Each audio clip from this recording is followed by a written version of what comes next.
परिचय। रात में आपकी मां ने आपसे दूध की बोतल को फ्रिज में रखने को कहा, लेकिन आप उसे रखना भूल गए। अगली सुबह आप देखते हैं कि दूध खराब हो चुका है। क्या आप खराब दूध से बढ़िया दूध को वापस प्राप्त कर सकते हैं? जी नहीं।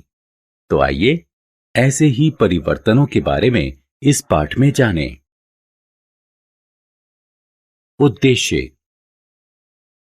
इस पाठ के अंत में आप निम्न करने में सक्षम हो जाएंगे। रासायनिक परिवर्तन का वर्णन करना, रासायनिक परिवर्तन का उदाहरण देना। रासायनिक परिवर्तन: कोयले को जलाना, दूध का खराब होना, लोहे का जंग लगना और तांबे पर हरी झिल्ली का बनना रासायनिक परिवर्तन होते हैं। रासायनिक परिवर्तन की विशेषताएं। आपने अपनी मां को आटे की लोइयों से पूड़ी बनाते जरूर देखा होगा। क्या आप पूड़ी से लोई वापस प्राप्त कर सकते हैं? नहीं। यह रासायनिक परिवर्तन किसी भौतिक साधन से उत्क्रमित नहीं किया जा सकता। रासायनिक परिवर्तन के उदाहरण। बच्चों, आप अपने दैनिक जीवन में बहुत से रासायनिक परिवर्तन देख सकते हैं। क्या आपने लोहे के गेट या पार्क में पड़ी लोहे की बेंच पर भूरे रंग की झिल्ली देखी है?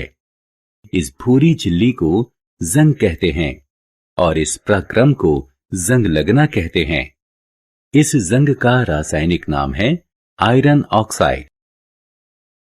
जंग से बचाव। जंग धीरे धीरे लोहे से बनी धातुओं को खत्म कर देता है। आपने देखा होगा कि खिड़की या बालकनी में लगी लोहे की जाली में रंग लगा होता है। ये लोहे को जंग लगने से बचाता है।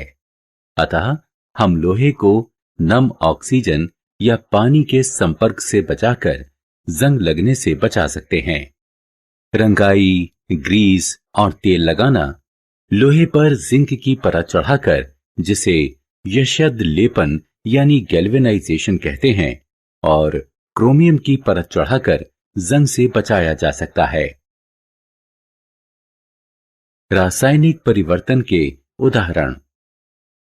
मैग्नीशियम की एक पट्टी लीजिए। इसके एक सिरे को लौ के करीब ले जाइए। यह एक विलक्षण सफेद रोशनी के साथ जलता है और भुरभुरी राख यानी मैग्नीशियम ऑक्साइड शेष बच जाती है। इस राख का गुण मैग्नीशियम से भिन्न होता है, अतः मैग्नीशियम का जलना एक रासायनिक परिवर्तन है। रासायनिक परिवर्तन के उदाहरण। जब मैग्नीशियम ऑक्साइड का जल में विलय होता है तो मैग्नीशियम हाइड्रोक्साइड प्राप्त होता है, जो लाल लिटमस को नीला कर देता है। इससे पता चलता है कि मैग्नीशियम हाइड्रोक्साइड की प्रकृति क्षारकीय होती है।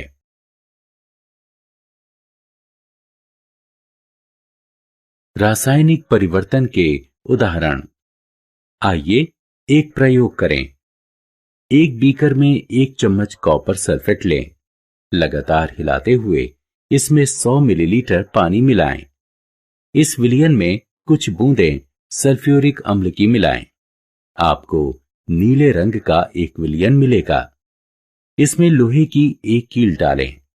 कुछ समय बाद विलयन का रंग हरा हो जाएगा और लोहे की कील पर भूरे रंग की एक परत चढ़ जाएगी।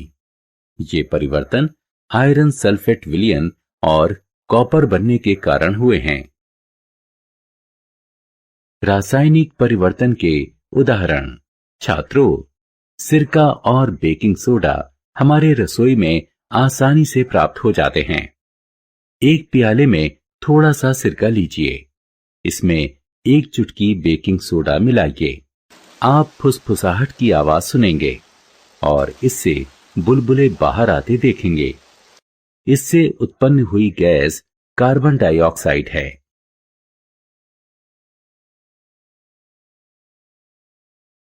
रासायनिक परिवर्तन के उदाहरण।